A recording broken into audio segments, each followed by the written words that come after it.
Hello and welcome. So we have a expression here. We just need to multiply and simplify. So these are some of our exponent properties. First off, we have a fraction, and that whole fraction is being raised to a negative exponent. So let's talk about the negative exponent for a hot minute.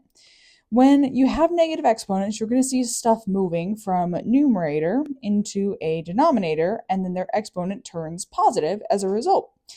Now, we could create that same thing. We put this over 1 and put that 1/9, move it into the bottom, but then we have fractions and fractions, so that's not quite where we want to start. I would recommend we distribute that -3 exponent first instead.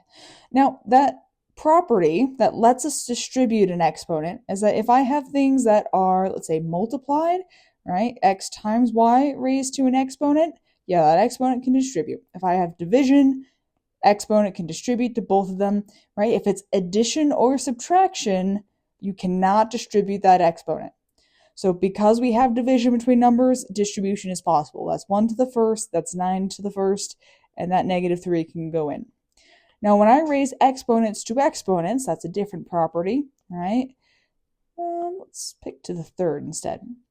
So if I have x squared to the third, then that means I take 2 times 3. Exponents to exponents multiply. So in other words, x squared to the third gives us x to the sixth.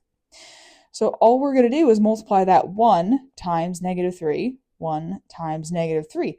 So what this is going to result in is going to be 6 times 1 to the -3 and 9 to the -3. And that's as crazy as that one gets. I can't do anything with the 6. Not until my exponents are out of the way, because that is PEMDAS. Exponents before multiplication. So I'm going to worry about the 6 last. For now, let's deal with those negatives. So we just talked about how the negatives swap positions. If I have a negative exponent in the denominator, it can swap into the numerator and then turn positive after that move.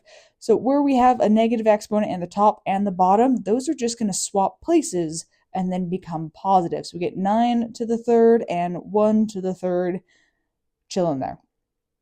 All right, 1 to the third is just 1. And if I have anything over 1, that's just a whole number. So this becomes 6 times 9 to the third power. So then it's just a matter of simplifying that out, right? 9 times 9 times 9. And we get 729. And then that is times by 6. So once we multiply those two together, we get 4,374. And that's it. That's the answer that we're looking for. So that is completely simplified, and everything's combined.